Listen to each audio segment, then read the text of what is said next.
आज सोमवार दिनांक 15/12/2025 रोजी हिरूळ सरफाबाद या दोन्ही गावांसाठी आम्ही महात्मा आय बँक आणि आमचा परिवार या दृष्टीने इथे डोळे तपासणी शिबिर आणि मोत्याबिंदू शस्त्रक्रिया आणि चष्मे वाटप हे सगळे संयुक्तिकरित्या घेतलेले आहे।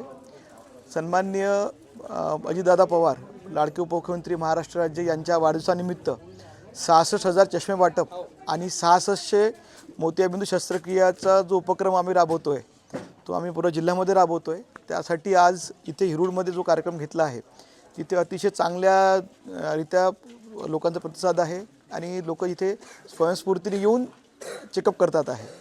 आज इथला कार्यक्रमाची सुरुवात इथल्या सरपंचा विजयाताई मंगलदास भाऊ देशमुख आणि आमच्या माजी सभापती ज्योत्स्नाताई काटोलकर यांचं चेकअप करून आम्ही इथून आजच्या उपक्रमाला सुरुवात केलेली आहे।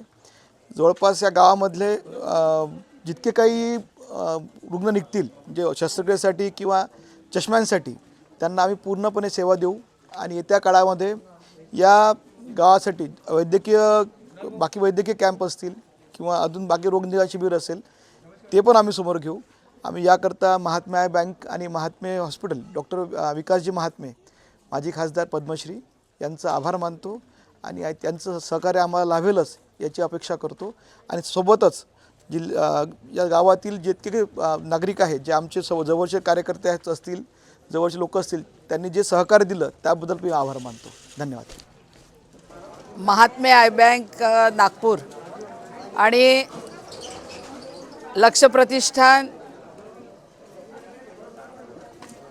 यांच्या संयुक्त विद्यमाने आम्ही आज या ठिकाणी डोळ्याचा कॅम्प घेतलेला आहे। त्याच्यामध्ये डोळ्यांची तपासणी असेल, त्याच्यामध्ये कॅटरॅक्टचं मोतियाबिंदूचं ऑपरेशन्स असेल किंवा काही अन्य प्रॉब्लेम जर डोळ्याचे असतील तर त्यांची वेगळी हॉस्पिटलला तपासणी आणि चष्मे वाटप अशा प्रकारचा उपक्रम या ठिकाणी आम्ही घेतला।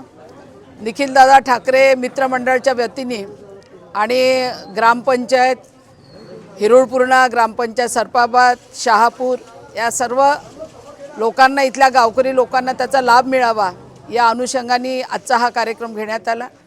या कार्यक्रमामध्ये आत्ता जवळपास 350 लोकांची नोंदणी झाली आणि जवळपास 200 चष्मे आतापर्यंत वाटप झाले।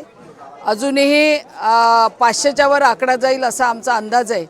आणि एक गोष्ट लक्षामध्ये आली की डोळ्याला त्रास होऊन सुद्धा अनेक महिला अनेक लोक आपल्या कामामध्ये व्यस्त असतात, स्वतःच्या प्रकृतीकडे अजिबात लक्ष देत नाही आणि डोळ्याची तपासणी पण करत नाही। आज मिळालेल्या संख्येनुसार आणि झालेल्या तपासणीनुसार असं लक्षात आलं की लोकांना अजूनही मार्गदर्शनाची गरज आहे।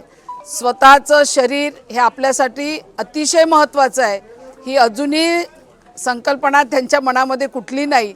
चालते तोपर्यंत चालू द्यायचं, पण आज ज्या पद्धतीने हे सर्व पेशंट निघतात आहे त्यावरून असं वाटते की सर्वच गावागावांमध्ये आरोग्य तपासणी डोळे तपासणी असेल याची गरज आहे आणि आमच्यासारख्या संस्थांनी याच्यामध्ये पुढाकार घेऊन आणि त्याचबरोबर ग्रामपंचायतने दाखवलेला सहभाग जनतेने दिलेला सहभाग हा अतिशय महत्त्वाचा आहे। काही परिस्थितीनुसार लक्ष देत नाही तर काही स्वतःकडे दुर्लक्ष करतात, पण आज आम्हाला अतिशय समाधान आहे की यामध्ये अतिशय मोठ्या प्रमाणात लोकांनी सहभाग दिला आणि आजच्या या शिबिराचा त्यांनी लाभ घेतला। धन्यवाद।